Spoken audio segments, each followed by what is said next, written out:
sœur, écoute-moi bien. Par moments, les gens vont t'accuser, à tort ou à raison. Mais il faut apprendre par moments à se taire. Parfois, les gens nous accusent par jalousie. Les gens nous font la guerre par jalousie. Quelqu'un peut te jalouser simplement parce que tu as épousé une très bonne femme. L'erreur que nous avons, c'est de vouloir trop nous justifier. Même si tu te justifies 10 000 fois. Si quelqu'un ne croit pas en toi, il ne croit toujours pas en toi. Si quelqu'un ne t'aime pas, et qu'il veut t'accuser pour te détruire, même si tu lui donnes la vérité, il ne va pas croire à ta vérité, parce qu'il a les mauvaises intentions en lui. Très bien. Mesdames, Messieurs, chers compatriotes et toutes celles de ceux qui me font l'honneur de suivre les actions de SOS Cameroun Solidarity par ma voix, je vous dirai jamais assez merci pour ce que vous nous apportez au quotidien. Sans vous, nous ne sommes rien et nous ne serons jamais rien. C'est pour cela que je ne manque aucune occasion, ici comme ailleurs, pour vous renouveler nos remerciements. Merci à toutes et merci à tous. Mes chers compatriotes, comme vous venez donc de le suivre là, je vous le dis tous les jours. Aujourd'hui est un nouveau jour. Glorifier Dieu et célébrer la vie. Et célébrer la vie, c'est commencer par vous-même. Vous dégagnez de tout ce qui est mauvais. Vous n'attendez rien de personne, mais le monde attend tout de vous, surtout de Dieu. Vous n'êtes pas obligé de répondre à tout, comme disait ce monsieur. Je vous le dis tous les jours. Gérer la vie et gérer des problèmes de deux façons. Gérer les problèmes, la tristesse doit vous traverser. Elle ne doit pas vous habiter. C'est pour ça que moi je suis toujours heureux. Non, il n'y a aucun problème au monde sur cette terre créée par Dieu, où vivent les hommes et les animaux. Aucun moment de la vie ne va m'amener à une tristesse prolongée. Je gère la tristesse comme les 15 ou les 30 minutes que je passe dans les toilettes. C'est comme ça que tu dois agir. Parce que dans les toilettes, tu n'aimerais pas vivre dans les toilettes pendant que tu t'allais faire tes besoins là-bas. Tu n'aimerais pas y habiter. Parce que c'est un environnement pas confortable. Il y a des parfums qui ne sont pas confortables à vivre. Donc tu dois être seul à gérer cet instant-là. Et ce qui t'a conduit à aller là-bas, parfois ça t'amène à avoir une démarche compliquée dans la rue. Parce que à un certain moment, le ventre, l'organisme que Dieu a créé, te demande de te débarrasser de certains déchets que tu portes dans le ventre. Il y a d'autres qui viendront de façon précipitée et que tu es encore loin de la maison. Mais tu changes de démarche. C'est-à-dire que en ce moment-là, même quand quelqu'un te dit bonjour en route, tu réponds en serrant les mâchoires. Bonjour mon frère. Tu marches, tu serres les fesses parce que tu as peur de respirer fort. Il faut que tu te retrouves dans un endroit où que tu vas te libérer. Et que tu sortes de là, tu te laves les mains ou tu te laves les mains, tu mets le parfum, tu ressors. C'est comme ça que tu dois gérer la vie pour la première étape. Un événement qui t'arrive, gère-le en 5, digère et trouve la solution en 15 minutes, 30 minutes et tu ressors, c'est un peu mieux affronter la situation. Ça, c'est quand tu te retrouves dans des toilettes, tu te dis, il faut que je sorte d'ici. Il ne faut pas que les gens sentent n'importe quoi dans mon corps. Que je sente les urines, que j'ai fait pipi sur moi, ou j'ai fait caca sur moi, ou je me suis mal nettoyé, je m'assois quelque part, je dégage une odeur nauséabonde qui me bouge des intempéries de fosse nasale. Non! Tu t'arranges à être... C'est comme ça la mauvaise nouvelle. Tu ne peux pas être triste éternellement. Sois choqué. Attends un certain moment, oh là là. Tu peux même pleurer. Mais tu pleures. Tu te redéveloppes et tu continues. Parce qu'il y a des gens, que tu pleures, que tu ne pleures pas, il aimerait même que tu meurs. Quand tu lui annonces même que tu as eu une bonne nouvelle, mais dans sa tête, il te dit que merde, il est encore vivant. Quand tu lui annonces que tu as eu une mauvaise nouvelle, il dit mais il faut même que les mauvaises nouvelles se prolongent. Donc c'est d'abord toi. Alors il y a des nouvelles, si tu ne peux pas trouver une solution tout de suite, tu prends le sujet en question. Tu ouvres ton congélateur, tu le mets à l'intérieur, ce problème-là. Tu le laisses là. Tu l'oublies dans ta tête. Il vous arrive souvent chez vous à la maison, vous entrez à la maison, vous cherchez de quoi manger. Il y a la nourriture à la maison. Hein. Vous cherchez de quoi manger. À force de fouiller le congélateur, vous retrouvez un truc. Mais alors, donc il y avait encore mon plat de ndolé ici. Oh, mais c'est pas possible. Tu le sors, il se décongèle, tu réchauffes et tu manges. C'est comme ça qu'il faut régler les problèmes. Je vous dis ça avec l'expérience de l'Amérique pour les quelques années que j'ai déjà vécu ici. Même si tu as le problème d'1 milliard avec l'État, l'Amérique, même si tu as le problème d'1 milliard, Est-ce que tu comprends? Tu as le problème d'1 milliard. Tu quittes, tu négocies avec l'Amérique ou l'État. Je vais payer $1 par mois. En fonction de ce que tu gagnes, je vais payer $1 parce que j'ai mon électricité à gagner, à payer. Tu gères ça comme ça. Tu ne gères pas au rythme de quelqu'un. Ne vis pas pour faire plaisir à quelqu'un. Non. Vis d'abord pour te faire plaisir.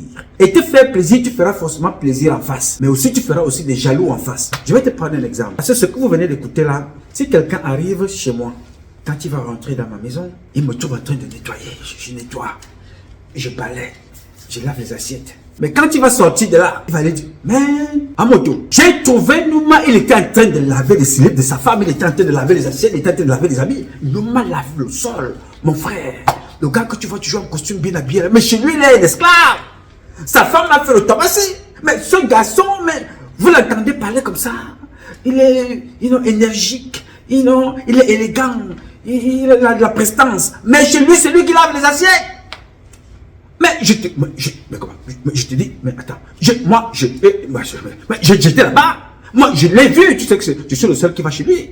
Tu sais que le gars là ne reçoit personne, mais je l'ai appelé, je suis en bas, il m'a ouvert. Mais je l'ai trouvé, il était en train de laver les assiettes, mon frère. Sa femme lui a donné le tobassi. Sa femme lui a donné le tobassi.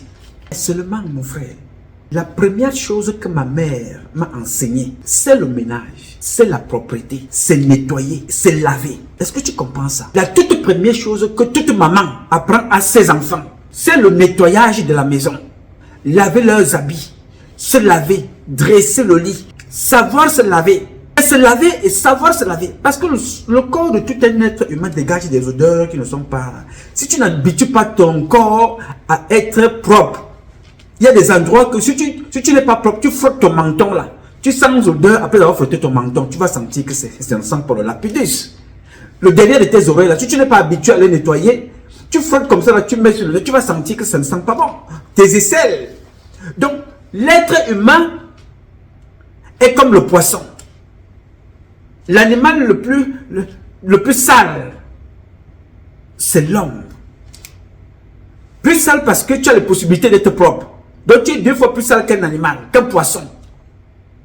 Le poisson, pour le manger et ne pas sentir l'odeur du poisson, il faut l'assaisonner. Il faut le laver avec du vinaigre ou avec le citron. Tu laves, tu mets les condiments.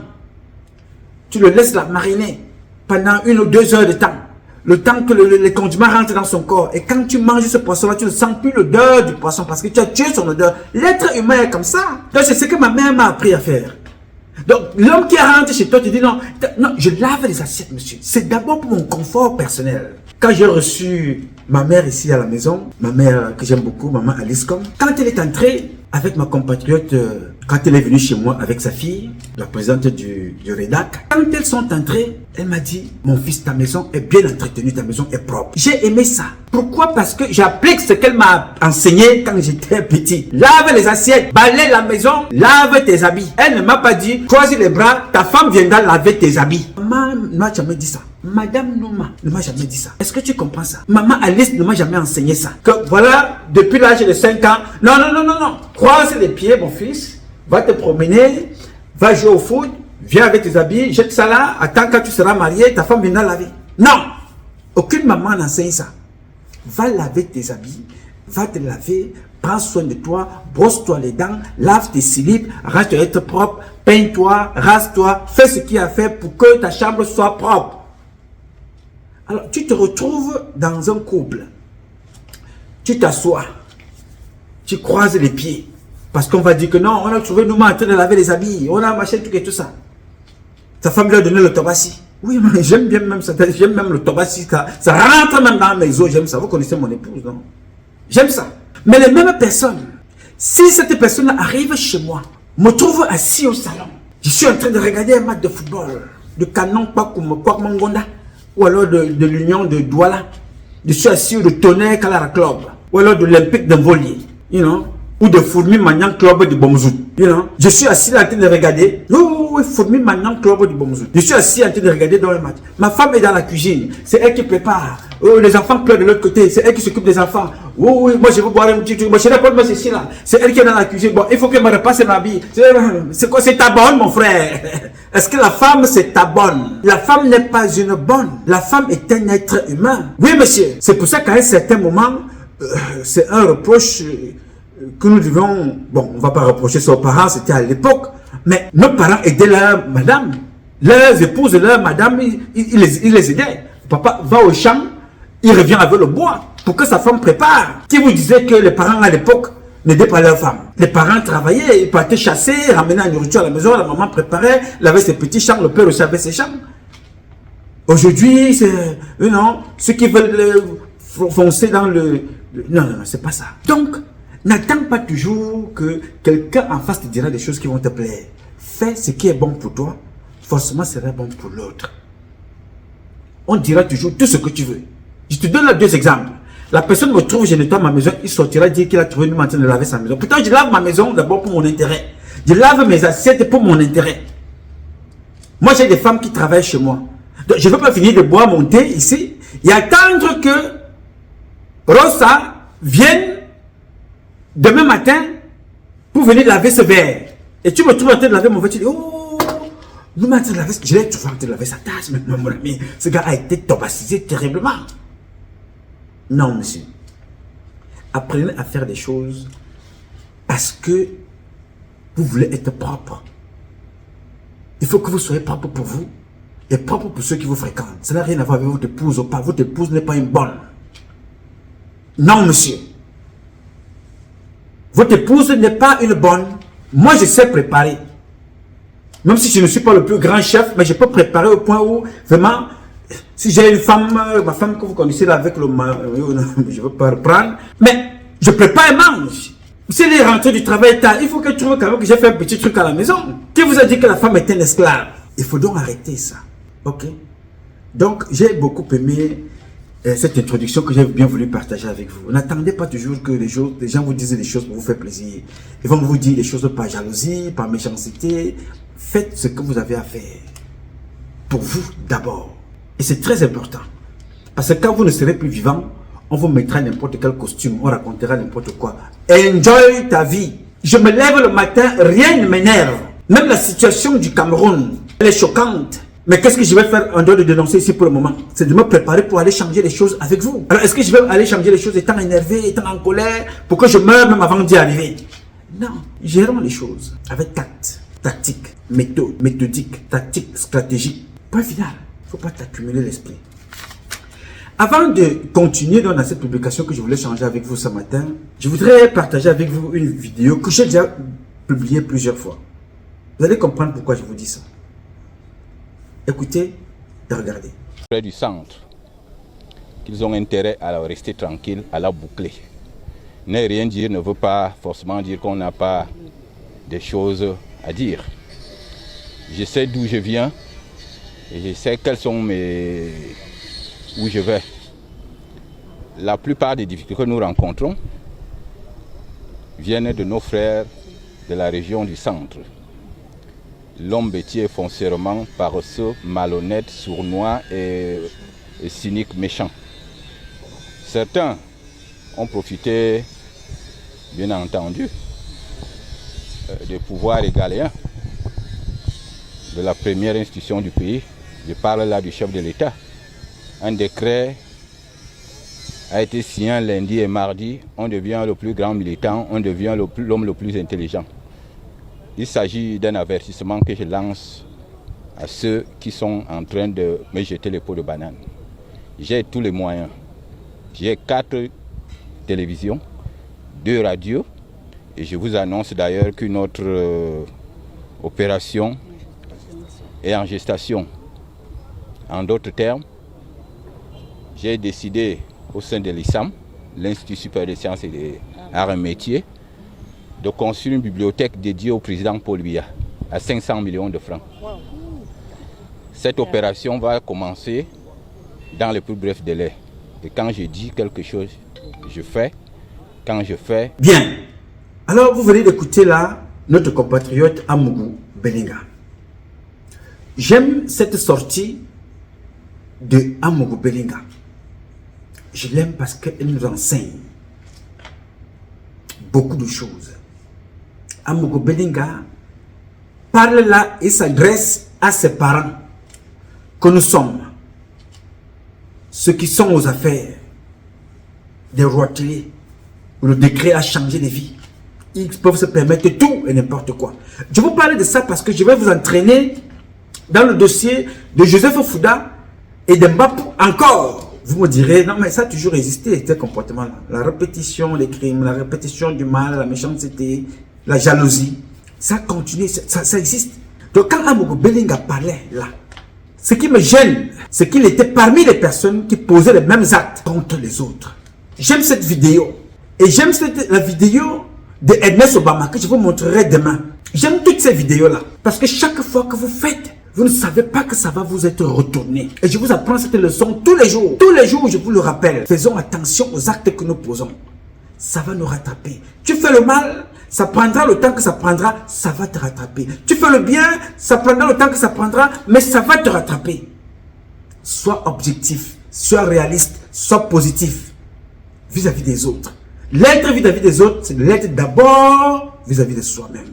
Alors ce que vous venez d'écouter Amougou Belinga dire, le petit est méchant, le petit est jaloux. Vous avez écouté ce que le monsieur disait au départ. L'autre peut vous détester par jalousie. Donnez-lui tout ce que vous voulez. Il vous dira des choses. Parce qu'Amougou Belinga, quand il vous parlait étant dehors. Il mettait les autres en prison, illégalement. J'ai toujours le souvenir de David Eboutou et de Patrick Sapak. 3 ans chacun. Et c'est la même chose qu'ils ont fait tout récemment. Des Boumlissak en prison. 7 ans. Donc vous prenez 2 enfants, vous les faites 14 ans de leur vie. Méchanceté, vous les jetez en prison. Et les gens sont là, on regarde. On commente dans les réseaux sociaux. On est convaincu que quand l'autre est là-bas, toi tu commentes ici, là. Mais moi, tu as trop fait. Donc le même Amougou Belinga, lui qui jetait les gens en prison, l'autre pouvait les jeter en prison pour accuser à tort d'avoir détourné son argent alors qu'ils ont fait un business ensemble. La volonté de s'empiffrer. Tout seul, l'égocentrisme, jette les enfants en prison pour un mauvais partage d'argent. Il a fait le même comportement avec un autre bandit, fut-il son père. Bargangele, il a accusé publiquement que Bargangele, ils ont fait une affaire, Bargangele, un recueil, ils sont allés voler ou détourner, je ne sais pas trop quoi, en Guinée équatoriale, ils sont venus dire ça en plein jour. À la télévision, qui sont-ils? Les petits Benanga. Toujours. Oui, monsieur. Je te dis ça parce qu'il faut que tu prennes conscience que chaque fois que ces gens disaient leurs histoires là me concernant, moi je suis dehors. Je touche du doigt. Je suis en liberté. Je suis en vie. Je n'ai jamais touché le milliard avec mes mains. Mais ils ont touché les milliards. Ils ont détourné les milliards. Ils sont partagés les milliards. Ils sont disputés pour les milliards. Ils sont allés en prison à cause des milliards. Mais celui-là qui vous ont dit, par jalousie, ce garçon qui ne leur demande rien, il s'appelle Nouma. Freeman. Il ne leur demande rien. Par jalousie, ils ont dit tout et n'importe quoi. Amougou Belinga était parmi ces gens-là. Je ne me réjouis pas du fait qu'il soit en prison. Mais je me réjouis qu'il soit là à travers son comportement. J'ai dansé. Et je suis même encore prêt à danser avec le champagne. Parce que ça devrait vous servir d'exemple. Whatever goes around, comes around. La loi du boomerang. Je vous dis ça aujourd'hui parce que c'est très important. Je vais partager avec vous, je l'ai fait la semaine, il y a quelques jours. Je vous ai lu le même texte. Donc je voudrais encore vous réécouter ce texte-là, lu dans la forme édito par mon jeune compatriote que j'apprécie beaucoup, Sismondis Bichoka. Nous parlons là toujours de l'affaire Mbapou Parfait et du contre-amiral Fouda. Je vais vous dire pourquoi est-ce que ça m'intéresse encore de plus en plus. Vous allez comprendre. Je vous invite à écouter tous, une fois de plus, ce que dit Sismondis Bichoka. Écoutons ensemble. Madame, messieurs, chers auditeurs, bonjour. Bonjour à tous. Dans les ombres lugubres d'un environnement glauque, au milieu de la tapisserie d'horreur de ce crépuscule, un chapitre de plus dans le bégaiement de l'histoire politique au Cameroun, dans les recoins les plus sombres de l'histoire humaine, où la haine cherche à effacer l'essence même de l'humanité, certaines âmes brillent d'une luminosité qui défie les ténèbres suffocantes. Certaines âmes ont choisi la confrontation plutôt que la peur, l'humanité plutôt que la haine. Madame, messieurs, chers auditeurs, je vous donne lecture d'un document. République du Cameroun, présidence de la République, ministère de la Défense, Gendarmerie nationale. Message radio porté. Origine, CEDCOM. Destinataire, tous les collégions. Ampliation, MINDEF, ATCR, DCCJN, tous les collégions. Destination, tous les collégions. Objet, garde à vue et détention abusive dans unité de gendarmerie nationale. XX, informations dignes de foi font état. Récurrence, garde à vue et détention abusive dans unité de gendarmerie nationale. XX, HP, rappelé en tant que mesure privative de liberté. XX, garde à vue est encadré par textes légaux et réglementaires définissant sa durée et ses modalités d'exécution. XX, à cet effet, primo, fait respecter strictement dispositions l'encadrant. XX, sous peine, sanction disciplinaire et poursuite judiciaire. XX, sans préjudice, action récursoire de l'État à l'encontre tout contrevenant en cas de compensation pécuniaire reçue au terme action judiciaire des victimes d'un pareil abus. XX, secondo, contrôler exécution enquête menée dans unité de vos formations respectives jusqu'au niveau poste de gendarmerie dans unité et multiplier des centres inopinés afin de contrôler chambre de sûreté. XX, tertio, chaque commandant d'unité devra faire rencontrer hebdomadairement XX état de personnes gardées à vue dans son unité territoriale et appréciation. XX, commandant de formation seront tenus personnellement responsables de tout écart en cas d'absence d'anticipation. XX, éviter toute autre forme de rappel. XX, données aperçues. XX, et fin. C'est signé Galax et Toga, l'OCED, le secrétaire d'État à la gendarmerie, en personne. Eh oui, comme vous, je suis d'autant surpris. Je suis d'autant plus surpris que je me demande si le document est authentique. Les réseaux sociaux nous ayant fait voir de toutes les couleurs. Pour ceux qui ne comprennent pas mon étonnement et qui suivent l'actualité, nous avons un exemple concret d'abus sous la main. Vous avez certainement entendu parler de l'affaire du contre-amiral Fula contre le jeune Bapou Parfait. Eh bien, dans le cadre de cette affaire, ce jeune homme en mobilité réduite a été gardé à vue pendant 64 jours. 64 jours. Je rappelle qu'il se déplace en fauteuil roulant et son poids est une difficulté de plus. 64 jours dans une cellule, il faisait ses besoins sur lui, c'est-à-dire qu'il faisait caca sur lui, excusez du peu, il urinait sur lui et c'est sa femme qui venait nettoyer. Vous savez où ça se passe? Dans les cellules du CED, le secrétariat d'État à la gendarmerie. Dans les cellules du CED, monsieur Toga. Peut-être ne le saviez-vous pas, mais ça se passe juste derrière vos bureaux. Il y a à peine 2 jours, que vos éléments lui ont encore adressé une nouvelle convocation. Et comme j'attirais votre attention là-dessus la dernière fois, il y a un risque d'assassinat, un risque de meurtre sur la personne de cet handicapé. Et ceux qui veulent faire ça sont en train d'user de vos services, des services du secrétariat d'État à la gendarmerie. L'enquêteur dans cette affaire, c'est le lieutenant-colonel Alain Dongo. Posez-lui la question, il y a un grave risque d'assassinat. Tout se passe comme si l'on voulait l'envoyer en prison afin que le meurtre puisse être facile. Sinon, personne ne le comprend. Oui, personne ne comprend pourquoi ce garçon est pourchassé. Si c'est pour ce que l'on sait, c'est-à-dire qu'un haut gradé de l'armée estime que son identité a été flouée, eh bien, nous sommes des êtres humains dotés de réflexion. Les audios que nous avons entendus ne laissent place à aucun doute. Aucun doute. Et donc même le pire des enquêteurs aurait déjà tiré des conclusions. Sauf à être au service de quelqu'un et d'une cause, l'enquêteur le plus nul aurait déjà tiré des conclusions. Madame, Monsieur, chers auditeurs, cette instruction fait partie des mesures préconisées par le ministre de la Défense il y a plus d'1 an, lorsque la plupart des journalistes subissaient des cas de harcèlement. Pourquoi aujourd'hui? Je n'en sais rien. Pourquoi l'exécution aujourd'hui? Je n'en sais rien. Un peu comme si votre papa vous demande de laver les assiettes, vous le faites plus d'1 an plus tard. Incompréhensible. Simplement incompréhensible.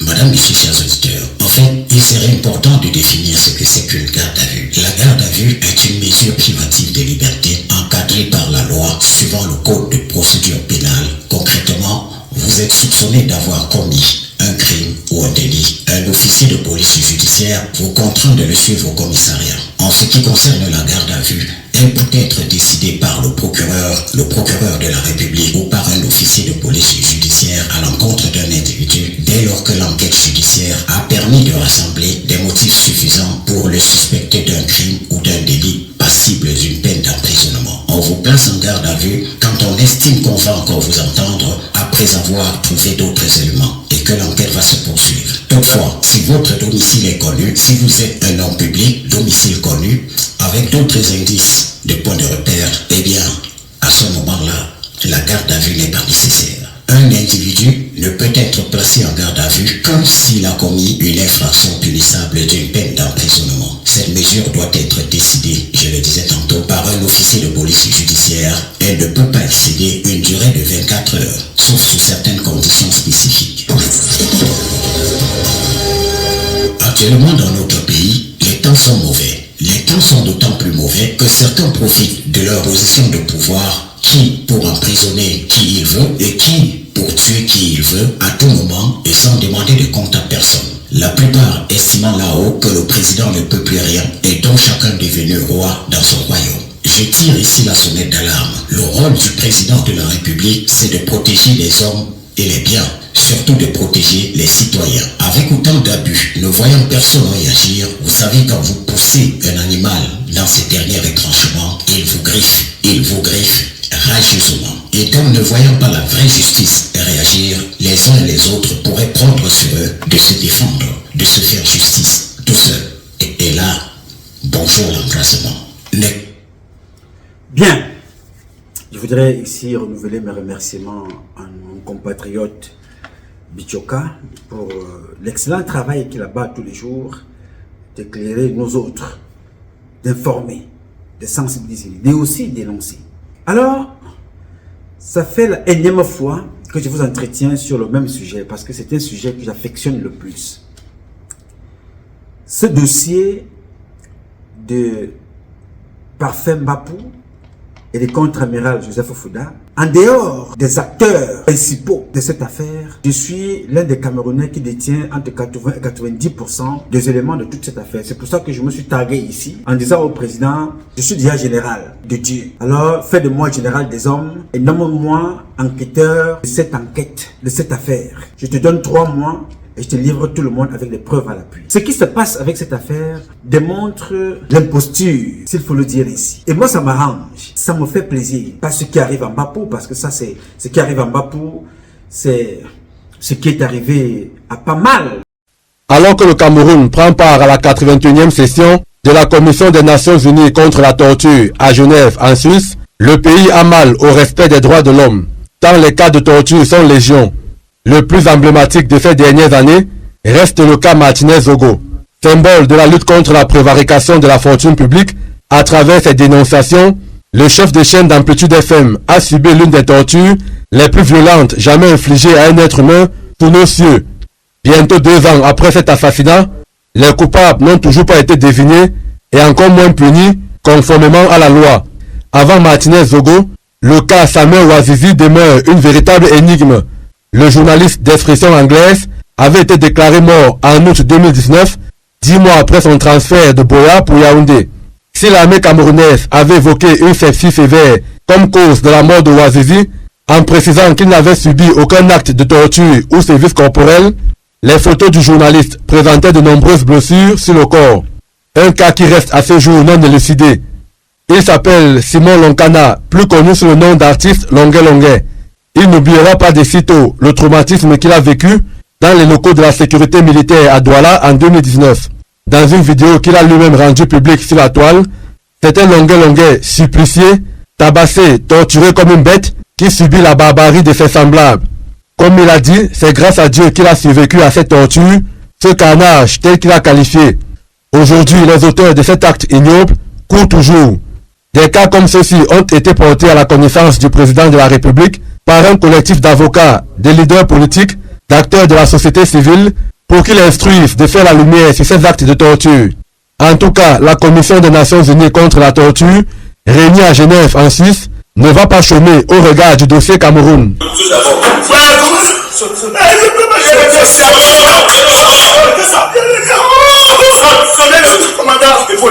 Depuis plus de 42 ans, Mbapou est encore en vie. Vous savez qu'il va être assassiné. Vous savez qu'il va être tué. Et le tueur, vous voyez comment il est persécuté. Celui qui connaît des comportements comme ça au Cameroun, il y en a un au moins qui a vécu ça. Jean de Dieu Momo.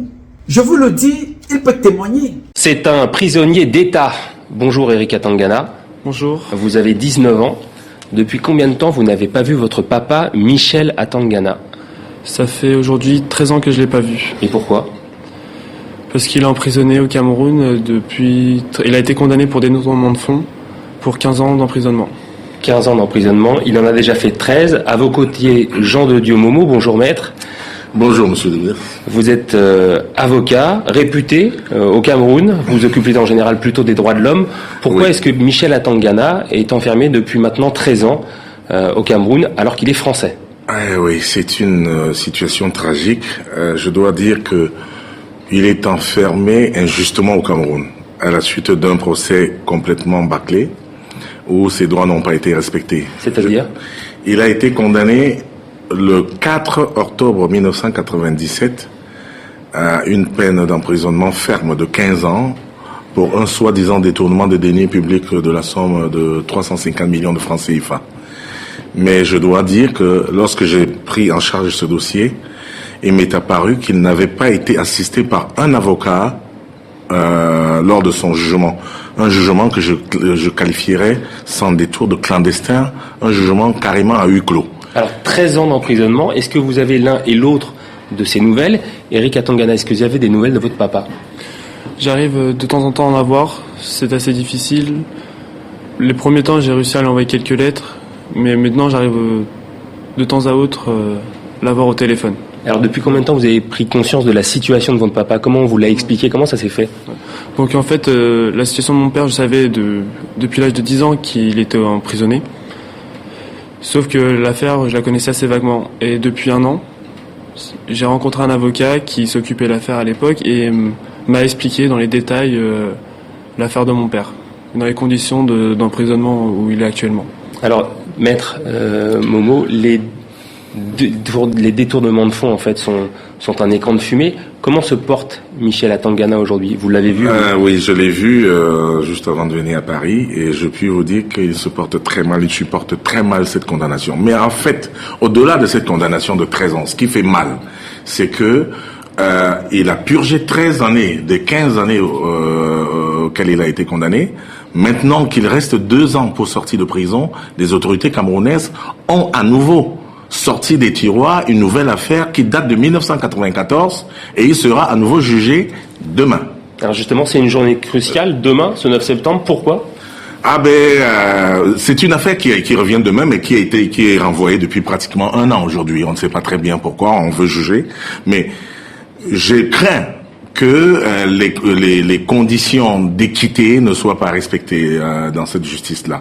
Parce que le ministre de la Communication gouvernementale a fait une sortie médiatique au cours de laquelle il a clairement indiqué que le souhait du gouvernement camerounais serait qu'on le condamne, à côté de monsieur Titus Ezoa, qui est ex-secrétaire général à la présidence de la République du Cameroun, qui avait démissionné pour se présenter aux élections présidentielles et qui donc par vengeance, ses ennemis politiques voulant sa peau, s'accrochent comme à une bouée de sauvetage à monsieur Thierry Atangana, Michel Thierry Atangana Abega. Tout à l'heure, Eric disait, mon papa en fait a été au mauvais endroit au mauvais moment. Oui, je pense qu'il était vraiment au mauvais endroit.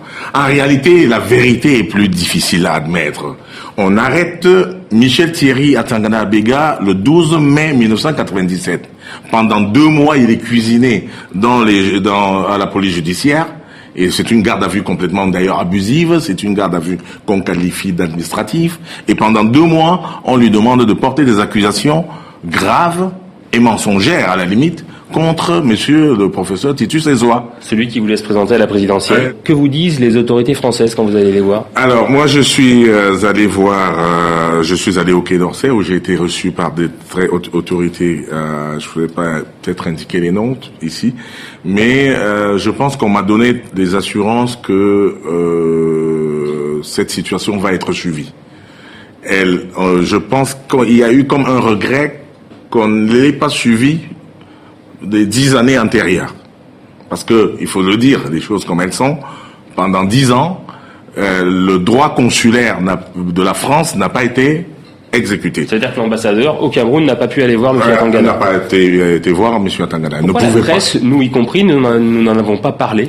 Je pense que il faut dire les choses comme elles sont, probablement. C'est que M. Titus Ezoa, étant le médecin personnel de Paul Biya, son ami personnel, sa situation en réalité n'intéressait pas trop le peuple. On disait c'est des copains, des coquins.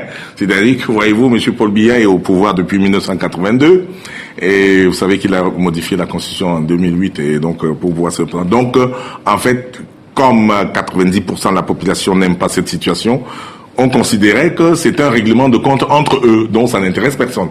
Et Thierry Atangana se trouve au mauvais moment, au mauvais endroit, parce qu'il porte le nom d'Atangana. Atangana, c'est le nom de la tribu présidentielle, et donc du coup on dit, allez, c'est dans le même sac. Jusqu'à ce que M. Pichindjawe, qui est mort malheureusement, paie à son âme récemment. C'est un journaliste, voilà. Décide de prendre un peu l'affaire. Voilà, et de la porter sur le devant médiatique. Et ben voilà. Eric Atangana, qu'est-ce que vous attendez, vous, de l'avenir proche? Oui, dans un premier temps, je souhaiterais que la politique française puisse nous donner des explications pour pourquoi elle n'a pas agi sur cette affaire et ne s'intéresse pas vraiment à mon père. Et ensuite, ce que je veux vraiment, c'est sa libération, car mon frère ne l'a jamais rencontré, mon père. Vous avez un petit frère? Voilà, un petit frère qui a 15 ans aujourd'hui et il ne l'a jamais vu. Il n'a jamais vu votre papa? Donc, et vous-même, vous ne l'avez pas vu depuis pratiquement 5 ans. Donc c'est une situation intolérable quand même. Il y a 2 enfants français qui sont là, qui n'ont jamais vu leur père depuis 13 ans. Je pense que... d'accord, j'ai rencontré un certain nombre de personnalités ici. Et je dois dire que j'ai eu beaucoup de chance que des gens comme M. Robert Badinter s'intéressent à la question et qui ont quand même une voix qui porte. J'espère que dans un pays où vous avez la chance d'avoir des gens comme lui, qui sont encore vivants, quand même, on ne devrait pas laisser passer des choses qui se passent comme on... Je n'en disconviens pas. Il y a probablement d'autres malheureux enfermés dans quelques geôles de par le monde. Mais je m'intéresse à celui-ci. Il n'a rien fait. Il n'a pas à être là. Il faut vraiment que la justice se fasse. Il faut qu'on le libère. Et surtout que cet acharnement judiciaire qui est complètement engagé contre lui s'arrête. Que les règlements de compte politiques entre les personnes qui, si vous voulez, sont engagées dans la course au pouvoir au Cameroun, puissent le mettre hors de cause. Et ce n'est pas un politicien, il n'a rien à y voir. Donc moi j'estime que la France devrait s'impliquer davantage, plus vigoureusement, parce qu'il s'agit de réclamer un droit, il ne s'agit pas de demander une faveur à mon pays, le Cameroun, et dont j'ai honte, n'est-ce pas, de pouvoir dire qu'il ne respecte pas les droits de l'homme. Que je vienne au pays des droits de l'homme pour demander protection et secours pour monsieur Michel Thierry Atangana, va de soi. C'est parce que vous avez une réputation et vous devez peut-être l'assumer, mais il faut que cette réputation soit inscrite dans les faits. Moi, je ne peux pas comprendre, par exemple, que la France s'implique dans la libération de certaines personnes. On a vu le Bettencourt, au Tchad, l'affaire de Zoé, etc. Mais et que de monsieur Atangana. Et que pour monsieur Atangana, 13 ans de silence, c'est assez, je pense. Merci beaucoup, maître Jean de Dieu Momo. Merci beaucoup, Eric Atangana. Merci à vous. On suivra cette affaire sur la libération de votre papa. Merci à tous les deux d'avoir accepté l'invitation de Merci, j'espère qu'il y aura justice bientôt. Parce que je sais que Momo est une personne véridique. Parmi tous les activistes et parmi tous les hommes politiques en ce moment au pouvoir, je ne te parle pas de ceux de nos ancêtres, Omniobe, Enes Wandje, Roland Moumier et tout le reste. Non, nous ne sommes pas dans cette catégorie. Ça, c'est nos ancêtres. Très haut, ce sont les adjoints de Dieu dans le combat. Nous autres, nous venons après. Momo, parmi tous les membres du gouvernement au Cameroun, Momo a connu la violence. Momo a vu la mort. Momo a vu le peuple camerounais être tué. Momo était l'avocat des Camerounais assassinés. Les neufs de Bepanda, les villes mortes, des militaires. Dans ce documentaire, que j'ai oublié le nom, mais dans ma propre publication, ma chaîne que vous connaissez, Patrice Nouma, à l'intérieur, il y a une publication que j'ai intitulée « Biatu 3000 Camerounais à Douala ». C'est une publication de plus de 2 heures. Le documentaire là, dans lequel j'ai prélevé certains éléments, avait été avait été filmé et monté par une compatriote. Je pense que elle s'appelle Lewat. J'ai perdu ce documentaire-là de vue, le documentaire originel. L'original de ce documentaire-là, là où j'avais prélevé certains éléments des militaires. Si quelqu'un d'entre vous retrouve ce documentaire-là, vraiment, il faut qu'il me le fasse, qu'il partage ça avec moi. Parce que le mien, que même celui que j'avais fait ici avec vous, est dans ma page qui est en ce moment au tribunal avec YouTube. Elle va être débloquée, ne vous inquiétez pas. Mais si vous me retrouvez cette publication-là, je pense que c'est une certaine Lewat. Momo intervient là-dedans. Momo a donc vu la mort. Il a vu comment elle était menacée. Il a été témoin. Il a reçu des témoignages des femmes et des hommes qui ont perdu leurs enfants, tués par ce régime. En plein Douala. Momo a été avocat des Camerounaises et des Camerounais. C'est eux dont on a récupéré leur mari à la maison, aller sacrifier dans la forêt. Un monsieur dort dans sa chambre avec sa femme et son fils et ses enfants.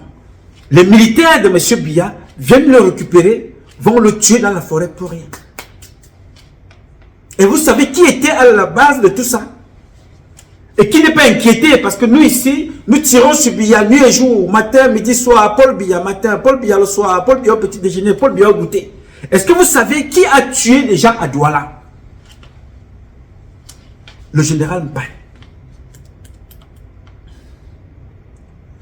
Le général Mpaye. Ce n'est pas le gouverneur de l'époque. C'est donc comme avec le gouverneur actuel. Dans les instructions pour désorganiser et rendre la ville de Douala instable viennent de Yaoundé. Viennent des officiers qui vendent la drogue à Yaoundé, mais livrent à Douala. Je les connais. Je connais ces officiers-là. Je ne vous dis pas ce que je ne connais pas. Il suffit que Paul Biya demande, je lui donne les noms. Avec des preuves à l'appui.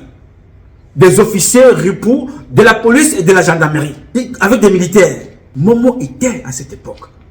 Il a connu cette violence. La violence qui voulait qu'on aille chercher des enfants en prison. On les met dans les camions. On les amène dans la forêt. On les sort des camions. Les militaires tirent dessus. Peloton d'exécution. On les tue tous. Ça ne se passe pas en Palestine. Ça ne se passe pas au Soudan. Je vous parle des affaires qui se sont passées au Cameroun, à Douala. Momo n'avait pas de moyens. Momo avait deux armes. Il avait le code pénal. Il avait sa parole avec laquelle il se battait. Je ne peux pas condamner Momo parce que dans le gouvernement que Momo sert aujourd'hui, je ne le condamne jamais. Pourquoi? Parce que moi je connais Momo. Je ne le connais pas physiquement, mais je le connais dans le combat que nous avons mené. Je vous dis ça, ce n'est pas de m'écarter de l'affaire du bandit qu'on appelle Joseph Fouda et de son homme de main, Mbapou Hervé Parfait Ménard. Je ne m'éloigne pas. C'est pour vous dire que nous vivons dans un régime qui n'a fait que ce que vous voyez là depuis plus de 60 ans. Tuer est un mode d'emploi. Tuer est un mode de gouvernance. Tuer, pour eux, c'est exister en tuant l'autre. Et tuer sur toutes les formes pour regarder jusqu'à ce que cela vous arrive. Jusqu'à ce que cela vous arrive. J'ai un souvenir de Madame Mincha. Je vous parlerai toujours de cette femme-là parce que je ne vous ai pas encore raconté la vraie histoire de cette femme. Je ne vous ai pas encore raconté sa vraie histoire. Mais je vous ai tout simplement raconté que quand sa mort a été provoquée, on a accusé faussement son mari. Dieu merci, Dieu a intervenu. Que nous puissions avoir des preuves pour dire que non, ne commencez pas. Monsieur Mincha n'a rien à voir avec ça. Bien que le corps de cette femme était à la morgue, les mêmes membres du gouvernement allaient sortir le corps la nuit pour avoir des relations sexuelles avec ce corps-là. Faire des incantations. Vous savez, l'une de mes compatriotes m'a posé la question, mais Freeman, comment est-ce que ces gens-là font l'amour avec un corps congelé? Non, ils ne font pas l'amour avec un corps congelé. Comment fait-on l'amour avec un corps drogué? N'est-ce pas? On te drogue, c'est un exemple, j'arrive, hein, Marianne. On te drogue, tu es inconscient, ils font de ton corps ce qu'ils veulent parce que tu es dans un autre monde, tu es drogué, tu es complètement... Ton corps est à leur portée, c'est la même chose qu'ils ont fait à Brenda, avec la complicité pas Amogo cette fois-ci, pardon, excuse-moi, avec la complicité de Martin Bellinger-Boutou à Los Angeles. Ils ont abusé de Brenda à l'époque, ils ne savent même pas si elle était consciente. Ils ont abusé sexuellement sous l'effet de la drogue. Bien. Quand tu veux faire un amour avec un cadavre, c'est écrit ici. Méditation de prison dans ce livre. C'est écrit là-dedans. Forniquer avec des cadavres féminins. Forniquer avec des cadavres féminins. C'est écrit ici. C'est pas marqué forniquer avec des cadavres féminins congelés. C'est marqué là, forniquer avec des cadavres féminins. Boire tout frais du sang humain. C'est particulièrement excitant pour les caprices des démons, lassé de langoureuse divine, sirène, trop exigeante et jalouse. L'homme se fait incube pour priver de leur virginité des nymphètes aussi laxives que naïves. Cela procure de la jouvence à perpétuité. Pratiqué comme rituel de purification et d'allégeance, l'homosexualité, c'est une haute distinction discriminatoire pour l'honorabilité de la confrérie, supposée prestigieuse. Engagé en astral des combats nocturnes, épiques et suicidaires sur des avions tapis volants, bourrés de missiles incendiaires, l'ennemi redouté ne s'éliminant que de nuit. Et il poursuit. Déguster de la chair humaine faisandée, boucanée, en d'autres termes, à l'étouffer, c'est de l'ambroisie pour l'éternité. Et là, je vous prends un dernier paragraphe parce que ce n'est pas l'objet du sujet aujourd'hui. Livré en sacrifice à la confrérie. Et tour à tour, le plus aimé de ses proches. C'est-à-dire, vous avez une lignée des enfants. Vous livrez le premier ou bien le deuxième que vous aimez beaucoup. Après avoir livré le deuxième, vous livrez le premier que vous aimez moins. Mais en ce moment-là, c'est au fur et à mesure, le degré de l'amour que vous avez pour vos enfants. Vous livrez le troisième, ainsi de suite. Au fur et à mesure. Livré en sacrifice à la confrérie, et tour à tour, le plus aimé de ses proches, c'est renforcer la solidarité et la respectabilité du groupe. C'est-à-dire que quand tu tues ton enfant, tu tues ta mère, tu tues ton père, tu tues ta fille, tu tues ta femme. C'est renforcer la solidarité du groupe. C'est-à-dire tuer celui-là qui est le plus cher de ta famille, qui a fait de toi médecin, qui a fait de toi ce que tu es. Quand tu as fini avec les membres de ta famille, tu prends donc maintenant celui qu'on appelle Mbapou parfait. Qui est Mbapou parfait? C'est celui-là qui était ton coursier, que tu as envoyé partout. Allez prendre l'argent à gauche, va prendre l'argent à droite, va prendre chez One Isbeck. Tu prends tel nombre de millions, va prendre chez tel colonel, va prendre chez tel lieutenant, va là-bas chez Madeleine, non pas Madeleine Kenti, va là-bas chez Célestine, Courtière, Ketcha. Vous prenez, bon, pour qu'elle ne casse pas telle maison, va aller la voir. Bon, va à gauche, va à l'aéroport, va au port, va à tel endroit. Là, c'est les Mbapou. Là, c'est les Thierry Ndong. Là, c'est Eric et Vanna. Là, c'est les gars Stéphane. Tu les tues au fur et à mesure parce que tu sors du cadre de ta famille en ce moment-là. Tu vas prendre des enfants qui te sont chers, que tu as dit, tu adoptes. Tu décides de les livrer tour à tour pour renforcer la solidarité et la respectabilité du groupe. En plus, organiser des messes sabbatiques très noires en couleur pour défier Dieu le puissant, entourer sa coyote de saints, de bienheureux et consorts. Et finir en disant baptiser avec Lucifer, le diable, doublement cornu, le plus redouté parce que le plus redoutable, en signe de fierté. En signe de fierté d'être son flambeau de l'incarnation du mal, forniqué avec des cadavres féminins. Méditation de prison. Je te dis ça parce que c'est ce que ces gens ont appris à faire. Dans l'imposture, tu ne peux que exister, que par des actes comme ça, pour que tu fasses partie de leur groupe. Pendant que Ronaldinho, pendant que Francis Ngannou existe par les coups de poing, d'autres par leurs jambes. Mais toi, Ndongo, Aline, tu existes parce qu'on t'a mis là, il faut que tu tues l'autre. C'est là où on reconnaît ton mérite. Mais je vais te dire, Madame Ndongo, il y a un colonel en prison. Avec le temps, on se rend compte que Mbutu, Émile, Joël, je pense que c'est ça son nom, avait été aussi jeté comme ça en prison. Parce que dans tout ce qu'on organise là, passant par Alain Bengoro, on a pris ce gars, on l'a jeté en prison. Parce qu'on recherchait quelqu'un, parce qu'il obéissait à des ordres qui lui étaient donnés. Parce que chez nous dans l'armée c'est comme ça. Mais malheureusement, l'incarcération abusive de Mbutu ne vous enseigne rien. Non, vous n'apprenez rien de ça. Donc, il y a des colonels en prison. Alors je vous annonce qu'il y aura un général en prison. Si les choses s'exécutent comme cela est prévu, le contre-amiral Fouda, par défiance ou déviance, ira en prison. Parce que ce qu'il est en train de vouloir faire, il veut se débattre. Parce qu'il a été démasqué. Oui, le contre-amiral Fouda a trop menti à Biya. Il a fait beaucoup de victimes. Il a été démasqué. Que ce conseiller de Paul Biya n'a jamais été un conseiller. C'est l'une des personnes qui a plongé le couple présidentiel dans la cambouille, la mer dans laquelle Paul Biya se retrouve aujourd'hui. Le contre-amiral Joseph Fouda. Il a donc sacrifié l'un de ses fils. Il en a sacrifié d'autres de ses fils, y compris Mbapou Parfait, qui est déjà mort. On attend qu'officialiser. Alors, comme disait tout à l'heure Sismondis Bichouka, même l'enquêteur le plus imbouc, les éléments de cette affaire que moi j'ai ici, je n'ai pas encore commencé. Le président n'a encore rien reçu. Vous allez voir la suite. On a fait une pause parce qu'on les attend. Moi, je suis un tacticien. Je n'agis pas comme... Je ne suis pas un influenceur, non. Je suis un fils de la République indigné. Donc j'ai agi selon mon timing et celui qui m'a imposé par Dieu. Parce que si Dieu veut que je sois vivant, aujourd'hui, c'est parce qu'il y a des choses à faire. Donc je vais faire de façon méthodique. Nous attendons qu'il sorte. Quand ils vont le tuer, puisque nous sommes là, il est dans le coma. L'empoisonnement, il est en train de mourir à petit feu. On persécute. Vous voyez un peu? Ils ont déjà noyé le Cameroun dans une situation pas possible. Plongé le Cameroun dans une ambiance pas possible.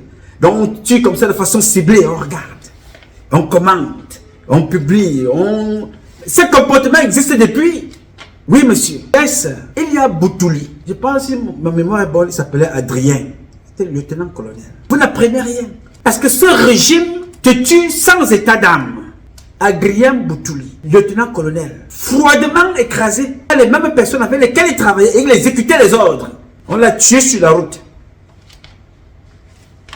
Le général Kodi, Jacob, les mêmes personnes, nous les connaissons, l'ont exécuté dans un avion. Il est mort. Sullivan, le patron du BI, avant Iran, ils l'ont exécuté. Vous n'apprenez rien. Mais alors, la question que vous devez vous poser, c'est celle-ci. Quand ils tuent les gens là, est-ce que quelque chose change au Cameroun? Est-ce que quelque chose change au Cameroun? Rien ne change, n'est-ce pas? Et ils tuent, ils continuent de tuer. Il faut continuer d'exécuter les mêmes ordres. Alors continuez. Il y avait un autre qui était ministre de la Défense qu'on appelait Bad Boy, Rémi Zemeka. Il tuait aussi pareil. Même quand il n'était plus ministre, on dit prends ta voiture. Il est allé prendre la voiture tout récemment. Il a écrasé les enfants en route parce qu'on lui a dit va prendre la voiture délibérément, va écraser les enfants. Il est chez lui, il dort. Ce sont les mêmes hommes maintenus. Amogobote, Emmanuel Amogobote, le chef d'état-major particulier, son frère, le frère d'Amogobote, c'est un prêtre. On l'appelle Farakosmas. Tout récemment, il a noyé dans l'oignon 15 enfants. C'est toujours les bêtises. Voilà comment on reconnaît une république gouvernée depuis 42 ans. Le crime, les abus. Voilà quelqu'un qui se rend, qui veut une réputation négative. On se lève le matin. Non, qui a fait ça? Non, c'est le sodomifiant, le pédégiste Ndongo. Mais alors, qui a regardé? Non, tout récemment, c'est une famille qui discute un appartement. De une fille, l'une des sœurs connaît Ndongo. Elle vient voir Ndongo d'enfermer sa propre sœur, même père, même mère, pour une histoire familiale. Il n'y a pas mort d'homme, il n'y a rien du tout. Mais c'est un général qui me raconte cette affaire, que cet enfant-là, je ne sais pas si c'est parce que quand on commence à te défoncer le derrière, tu réfléchis par le derrière. Je ne sais pas, c'est un général qui parle comme ça. Il me dit mon petit, moi je ne sais pas. Ton frère, je dis non, ce n'est pas mon frère. Je ne dis pas avec Satan. Ça, ce sont les rejetons de Satan. Ce n'est pas mon frère, il ne faut pas m'associer à ça, mon général. Pardon. Il me dit, excuse-moi, mon fils. Donc, voilà des gens qui brillent tout simplement par le mal. Dès que tu as un petit poste, comment se fait-il que vous continuez de convoquer cet enfant alors qu'il a porté plainte? Il peut recuser cet enquêteur. Il a le droit. Recuser même un juge. Il dit non, je ne veux pas que le juge nous juge. On change ça. La plupart de ces enfants-là ont porté plainte contre Madame Ndongo Jean-Aline. C'était comme si on n'avait pas de supérieur. Alors ça veut dire que, objectivement parlant, ils ne sont pas à la recherche de la vérité de cette histoire. Ils veulent faire taire des personnes. Malheureusement, ils ne peuvent pas faire taire tout le monde. Moi, j'ai des communications du contre-amiral Joseph Fouda avec Haïssi. Le lieutenant-colonel Haïssi, impliqué dans cette affaire. Les communications sont là. Parce que peut-être les téléphones que vous avez pris l'autre jour, parce que vous avez aussi demandé ces téléphones, nous sommes au courant. Ces téléphones-là, peut-être vous n'avez même pas beaucoup d'autres informations. Moi, je peux vous donner d'autres informations. Parce que vous avez pris beaucoup de temps pour chercher les téléphones des personnes. Parce que vous n'êtes pas à la recherche de la vérité. Je peux vous donner d'autres informations. Je les ai. Les communications avec Motogo, le colonel Motogo, qui n'est pas sur le territoire en ce moment, nous avons ces communications. Les relevés téléphoniques de Joseph Fouda, nous les avons. Les communications de Joseph Fouda et Haïssi, nous les avons aussi. Les communications d'Haïssi et Joseph Fouda, nous les avons. Nous avons l'entretien le jour de la confrontation. C'est-à-dire une confrontation qui se fait avec le téléphone. C'est-à-dire que quelqu'un est dans son bureau. Ouais. Quand vous décidez, monsieur, de vous faire entendre, de suivre un procès, il y a un autre colonel là, un autre Tintin là, chaque fois que quelque chose se passe en Amérique, il me dit que non, même en Amérique, vous ne voyez pas ceci. Bon, ok, j'interpelle donc le colonel en question, lui-même aussi impliqué dans cette histoire-là. Mon colonel, Donald Trump décolle son avion, il se rend au tribunal et il est entendu par le juge. Dites à votre contre-amiral Pingouin, imposteur, bandit et criminel, que j'ai nommé Joseph Fouda, de ne pas s'asseoir derrière le téléphone, faire une confrontation derrière le téléphone. Il faut qu'il vienne affronter ses vérités au tribunal militaire. Parce que la dame, Madame Ndongo-Jeanne Ali, ne peut pas l'entendre. Il est déjà mis, il ne peut plus, puisqu'il a monté ses limites. À partir du moment où tu as échoué la première enquête, logiquement parlant pour des autorités, le ministre ou le secrétaire général à la gendarmerie devait débarrasser ce type-là de cette enquête-là, la confier ailleurs. Pourquoi vous voulez vous embourber dans la bêtise alors que nous avons des éléments qui démontrent que ces enfants-là, Alain et Kassi, Eline Dale, Bapou Hervé Ménard et les autres, avec à leur tête Ngaka, travaillaient tous pour nourrir le même Mboma, Joseph Fouda, que tout le monde connaît, y compris son camarade d'enfance depuis plus de 50 ans, le colonel Motogo. Le colonel Motogo, c'est un homme intègre qui a 90% de la vérité de tout ce qui se passe. Le colonel Motogo, qui a mis Joseph Fouda en contact avec Ngaka. Le colonel Motogo, il est vivant, il n'est pas mort. Alors, moi, ce ne serait pas surprenant. Ce que Joseph Fouda est en train de faire avec Madame Ndongo, c'est un affront au président pour démontrer que, comme disait d'ailleurs Simodi Pichoka, le président n'existe plus et chacun fait à sa façon. Mais je vous dis une chose, c'est que je n'appelle jamais ici au règlement de compte. Mais ce que je sais, c'est que chacun d'entre vous sera appelé à rendre des comptes le moment venu. Mais faites attention. À force de repousser les gens, à force de persécuter, à un certain moment, le peuple camerounais va se défendre. Parce qu'on ne peut pas accepter l'humiliation à l'extérieur et être victime de cette humiliation dans la maison par les imposteurs. Non, monsieur. Pas du tout. J'ai vu cette humiliation-là. J'ai vu Ngambo Isaïe, un général des armées, être humilié par des imposteurs. Donc ça ne m'impressionne pas et ça ne m'étonne pas. Parce que vous ne respectez rien. Ni les vies humaines, ni les fonctions, ni les conditions physiques des personnes. Vous ne respectez rien. Dans cette affaire, il y a un gendarme qui marche avec des balles dans le corps. Personne ne s'occupe de lui à cause de Joseph Fouda. Alors me diriez-vous, alors si Joseph Fouda n'a pas pu s'occuper de son propre enfant qu'il a sacrifié, découpé à la machette, je vous ai donné la vidéo en privé. Pour ceux qui voulaient cette vidéo, je vous ai donné les images. Je n'ai pas encore rendu public la vidéo de cet enfant-là. Parce que les mêmes personnes avaient filmé. Elle est horrible. Comment il avait été enlevé. Comment il avait été torturé. Abassé. Abusé. Parce que c'est ça le système. On t'abuse sexuellement avant de t'exécuter. Je vous ai donné la vidéo. Je vous ai donné la vidéo. Comment il a été dépecé comme ça, jeté sur les rails. Alors, si ce monsieur, qu'on appelle Joseph Fouda, n'a pas pu protéger son propre fils, qu'il a lui-même livré. Vous attendez qu'il fasse quoi de Parfum Bapou? Mais Parfum Bapou est livré depuis. Il faut tout simplement qu'il démontre que... Il va démontrer au président parce qu'aujourd'hui, Joseph Fouda est pris au piège. Parce que le président connaît la vérité. Et son épouse connaît la vérité. Que Joseph Fouda est un bandit.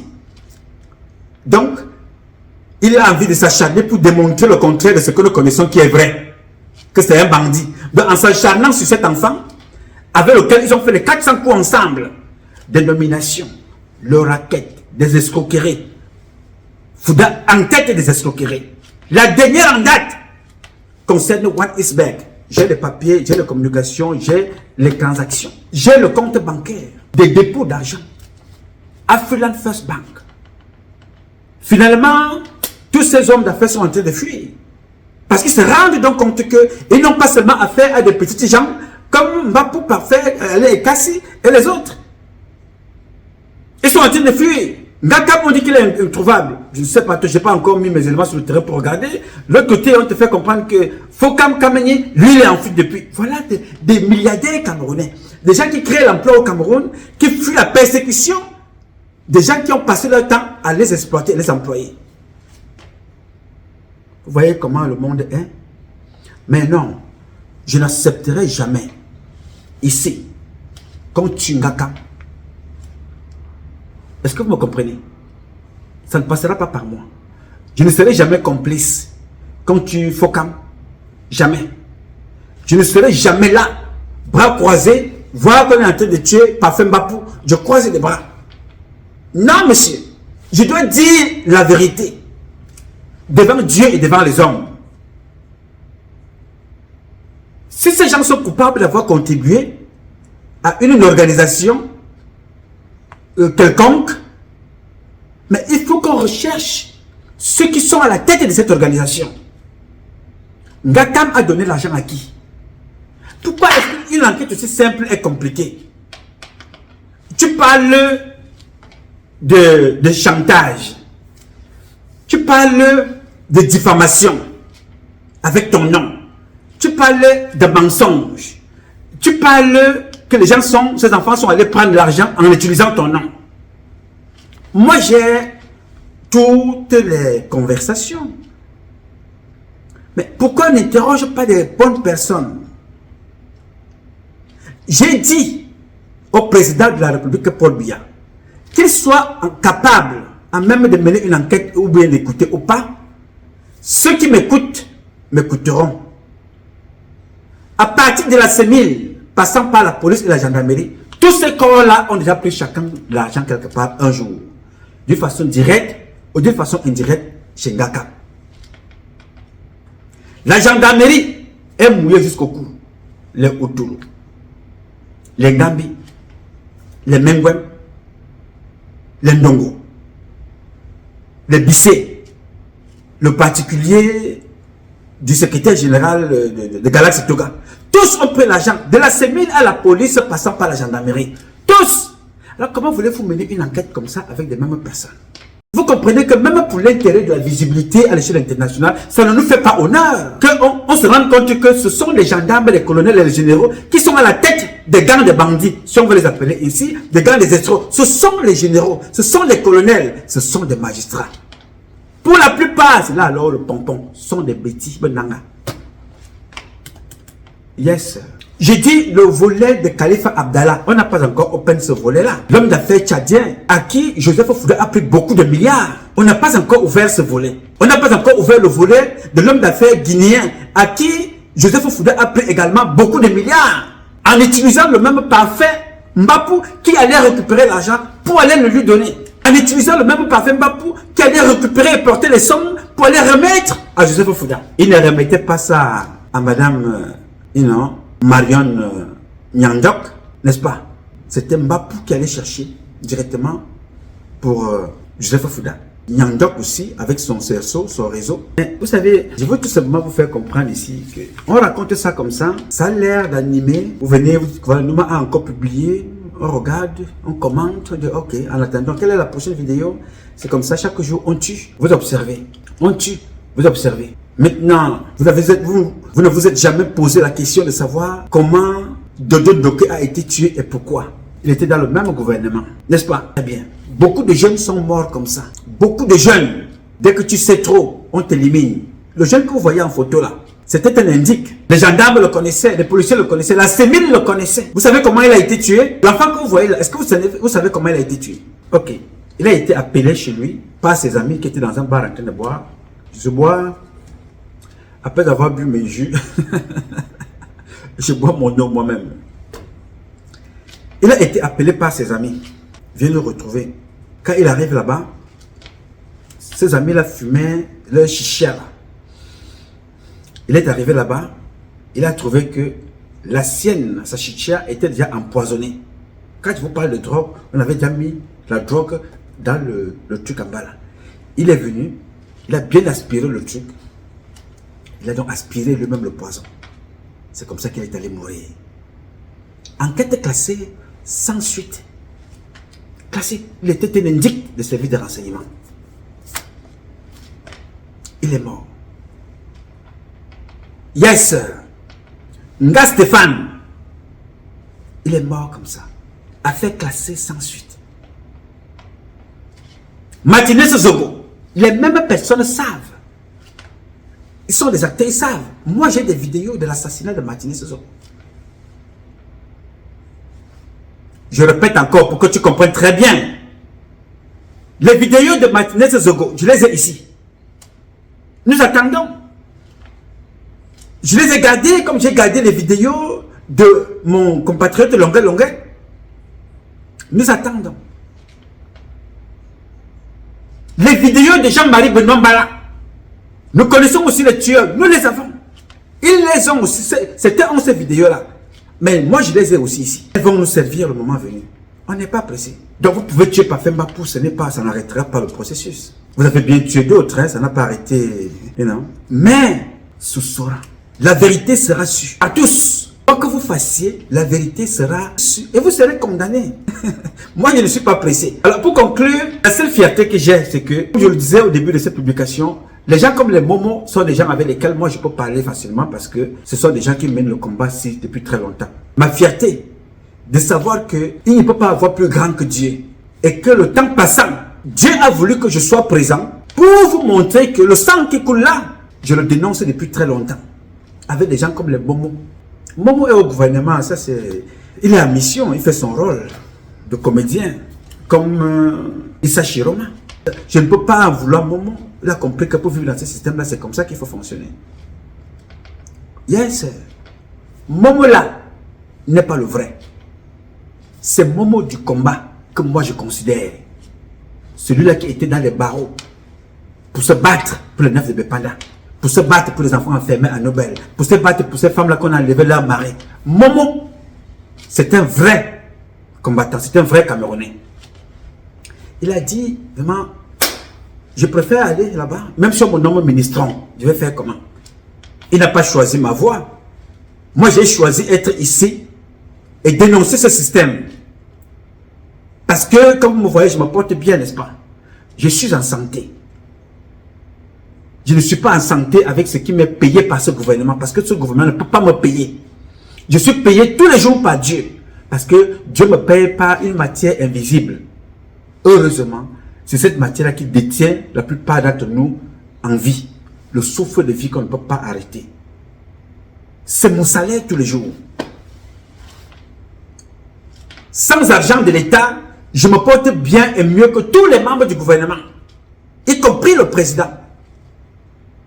Je suis l'homme le plus heureux au Cameroun. Il n'y a personne au Cameroun qui peut être heureux plus que moi, il n'y en a pas.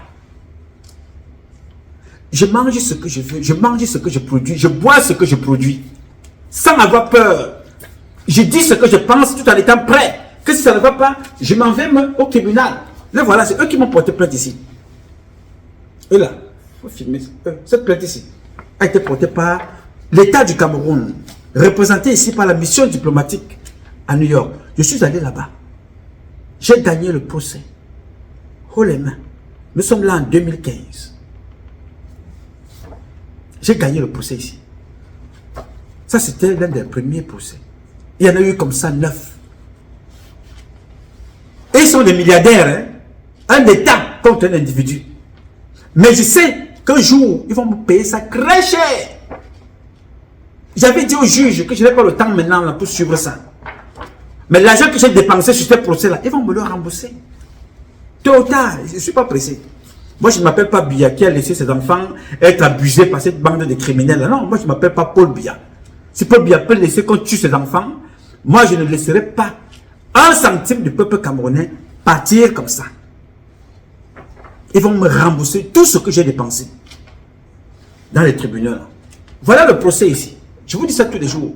Il y en a eu comme ça, là, 9. Mais j'ai gagné tous les procès. Parce que nous avons affaire à une association de criminels. Ok. Donc, je vais ici remercier Dieu pour la vie qu'il nous donne. Lui dire merci pour ce qu'il nous apporte au quotidien. Parce que sans lui, nous ne sommes rien et nous ne serons jamais rien. C'est pour vous que je me bats. Parce que j'ai fait un choix dans la vie. Et je vais mener ce choix-là jusqu'à son terme, aussi longtemps que Dieu me donnera la vie. Je ne vais pas croiser les bras. Ça a duré 30 ans. J'ai vu des colonels passer à la Sémile. Ils viennent, ils partent, ils viennent, ils partent, ils viennent, ils partent. J'ai vu des officiers venir, d'autres mourir. Mais ceux-là, ils ne parlaient pas mal de Biya. Ceux-là, ils ne dénonçaient pas. Parce que Boutouli Adrien était dans le système. Ils ne parlaient pas comme moi. Mais ils l'ont tué. Oui, monsieur. Ils l'ont éliminé. Comme ils éliminent tout le monde.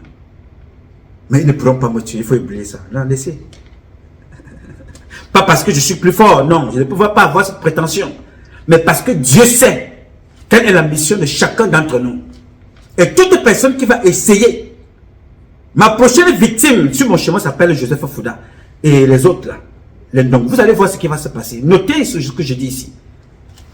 Joseph Fouda, s'il ne se suicide pas, et s'il ne fuit pas, il a sa place en prison à Kondangi. Vous allez voir ça de vos propres yeux. Notez ce que je vous dis. Si tu es un démon, il y a le patron des démons à Yaoundé. Nous sommes des ouvriers de Dieu. Avec nos imperfections, nous ne sommes pas des enfants parfaits. Mais ne viens pas t'attaquer aux gens comme nous autres. On ne va pas s'asseoir, comme je vous le rappelle tous les jours, quand vous observez qu'on fait du mal à côté de vous, vous n'agissez pas. Vous êtes une victime en sursis. Moi, je ne veux pas être une victime en sursis. Heureusement, vous le savez. Ça fait 30 ans que je démonte et je dénonce les impostures de ces gens-là. Donc, je ne peux donc pas rester ici, à voir des gens en train de tuer les autres. Je croise les bras parce que j'ai peur. Je veux voir mes enfants grandir. Ceux qui sont morts à la falaise là, ils ne parlaient pas. Hein. Ils voulaient voir leurs enfants grandir. Ceux qui sont tués à Bamenda, c'est le sud-ouest, voulaient voir leurs enfants grandir. Ceux qui sont tués par Boko Haram voulaient aussi voir leurs enfants grandir. Même les parents de Biya là, s'il y avait possibilité qu'on pouvait corrompre la mort, les parents là, je les aurais ici à côté de moi aujourd'hui. N'est-ce pas? La maman de Chantal Biya, qui était ma maman, elle m'aimait beaucoup, maman Rosette. Son mari, Ernest Bochong, c'était mes parents, ils venaient ici, à la maison. Est-ce que cela m'empêche de leur dire ce qui ne va pas? La meilleure façon pour moi de servir Paul Biya, c'était de servir Paul Biya hors du Cameroun. Lui dit, papa, Martin Bellinga Boutou est dangereux, c'est lui qui a tué sa fille. Martin Bellinga et Boutou. Joseph Fouda est dangereux. Amougobute est dangereux. Tous ces gens-là, monsieur le président, sont dangereux. Si tu me poses la question, mon fils, comment sont-ils dangereux? Je vais te faire un rapport. Je le fais souvent, j'écris toujours. Je te dis, papa, voilà ce qu'ils ont fait. Voilà ce qu'ils ont fait. Le seul qui a eu le courage de m'affronter, le seul, il faut le lui dire, je tire chapeau, s'appelle Atananji. J'ai eu une réunion avec Atananji, face to face. Nous sommes là en 2014, au mois de septembre. 2014, à Washington, dans un hôtel. Face to face. C'est le seul qui a été courageux. On peut lui reprocher tout et n'importe quoi, mais Atananji est courageux. Oui, monsieur. C'est un cancre, un imposteur qui n'est pas à sa place, mais il est courageux. Il est venu. Il m'a appelé. Il dit qu'il veut me rencontrer. Moi, j'ai dit, mais le bon, c'est... Il m'appelle, il veut me voir. J'ai appelé mes parents, j'ai dit que, mais... Il y a un type là qu'on appelle Atananji, il dit qu'il veut me voir. J'ai rencontré mon oncle, ici, Gunther Ewane. J'ai rencontré Abba. Je lui ai dit, mais qu'est-ce que vous pensez? Il me dit, non, vas-y rencontrer ce type. Si le président veut te voir, il a envoyé quelqu'un venir t'appeler. Mais si tu n'y vas pas là-bas, ça veut dire que tu fais un travail pour rien. Tu es ici pourquoi? Tu parles de quoi? Mais si le président veut te rencontrer, va rencontrer le président. S'il est dit que tu vas mourir comme ça, ce n'est pas un problème. Dieu aurait choisi que tu meurs comme ça. Vous êtes combien dans la diaspora? Vous êtes nombreux, n'est-ce pas? Pourquoi Paul Biya a demandé qu'il veut te rencontrer par le biais de son ministre? À l'époque, il était conseiller au chargé de mission, whatever. Ok, j'ai dit merci beaucoup, merci du conseil. Je suis allé rencontrer Atananji. C'est le seul. On a parlé au moins pendant 2 heures. Il a pris la voiture et son chauffeur, qui était aussi un gars étonné, ils sont venus me déposer dans mon hôtel. Et comme tu sais que ces gens-là ont des méthodes de barbouzes, dès qu'Atananji m'a déposé dans mon hôtel, dès qu'il a tourné le dos, j'ai encore attendu 2 heures en guettant comme ça. Un élément très dangereux. Dès qu'il a changé, il m'a déposé, il a tourné son véhicule et son chauffeur, ils sont partis. J'ai changé d'hôtel. Je suis allé ailleurs. Et j'ai voyagé le lendemain pour retourner à New York. Donc, je vous raconter ça pour vous dire que tous ceux qui entourent le président ne sont pas avec lui parce qu'ils veulent le bien du Cameroun, des Camerounaises et des Camerounais, non. Ils sont là pour leur intérêt personnel. Moi, j'ai traversé des étapes. Hein. J'ai vu des choses. Hein. Moi que vous voyez là, j'ai échappé à des choses. Hein. Des empoisonnements, des tentatives d'assassinat. J'ai vu des choses. Mais chaque fois, j'ai échappé, pas parce que je suis trop fort. Non. Je ne veux pas avoir cette prétention, toi aussi. Dieu seul sait quand Dieu est capable de lire ce que tu fais, ce n'est pas l'action. Parce que l'homme regarde l'action, mais Dieu lit les intentions. Et Dieu connaît mes intentions vis-à-vis du Cameroun. Et chaque fois que je sors, je pose un acte, il est toujours là, devant, derrière, à gauche, à droite, au-dessus de moi. Et c'est mon tapis, il déroule un tapis pour moi. Pour que je parle de ce qui concerne ces créatures qui sont nos semblables, que vous êtes, que nous sommes. Donc, je suis prêt à affronter tout avec cette histoire de Fouda Joseph. J'ai des éléments que vous n'avez pas encore reçus. Je suis donc prêt, j'attends qu'ils avancent. Dès qu'ils vont avancer, nous allons aussi avancer. Il faut être tactique. On ne peut pas donner tout au même moment. On va progressivement. Il faut qu'ils mettent Mbapou en prison, qu'ils le tuent, ce n'est pas un problème, on va continuer. Mais sachez que chaque fois que tu fais du mal, ce mal-là te sera retourné. Tu connais les conséquences. Chaque fois que tu poses un acte positif pour l'intérêt de l'humain, la récompense est jusqu'à l'infini. J'ai dit. Alors, mes chers compatriotes, ce combat est un combat de tous et de chacun pour un intérêt commun. C'est avec la volonté des Camerounaises et des Camerounais que vous êtes. Et la bénédiction de Dieu que nous vaincrons. En attendant, le combat continue. Ce combat continue parce qu'un Cameroun nouveau est possible. Chacun d'entre vous, dans son domaine respectif. Et c'est parce que je connais chacun d'entre vous dans son domaine respectif que j'invite chacun d'entre vous à s'y investir. Pour redonner à notre pays ses lettres de noblesse. Faire du Cameroun la capitale du paradis sur terre. Je compte sur vous. Bien entendu, vous pouvez compter sur moi. Aussi longtemps que Dieu me donnera la vie, je jouerai ma partition. Je m'appelle Nouma. Patrice Nouma. Je réponds au 001 551 666 1027. I love you, but God love you more. Thank you. Peu importe son état, tout le monde se limite. Le coup d'état a plusieurs phases. Le coup d'état politique a eu lieu quand on a réussi à couper le président Biya de la base du RDPC. Il ne contrôle plus rien au RDPC. Le deuxième coup d'état a eu lieu quand il a signé les hautes instructions. C'est ce que j'appelle le coup d'état administratif. Donc, à travers les hautes instructions, on peut vous faire gober tout ce qu'on veut et la République donne l'impression d'être debout et que le président agit. Pourquoi agir sur hautes instructions là où le peuple a besoin de vous voir et de sentir qu'ils sont gouvernés? Le coup d'état économique a eu lieu. Vous avez vu, le président Biya a hérité de près de 100 sociétés d'État. Toutes ont été mises en faillite par ses amis et toujours par le parti, le RDPC. Le coup d'état institutionnel. Vous voyez ce qui s'est passé à l'Assemblée nationale, où on a décidé de passer outre. Les tests disent que c'est le président de l'Assemblée nationale qui nomme le secrétaire général de l'Assemblée nationale.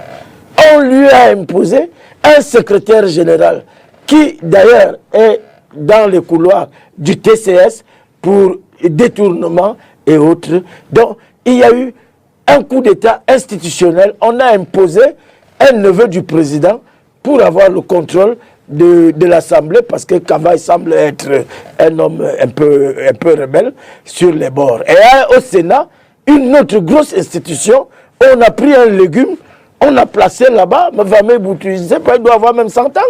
Il est l'aîné du président, c'est l'oncle du président. Et vous voyez comment fonctionne cette institution.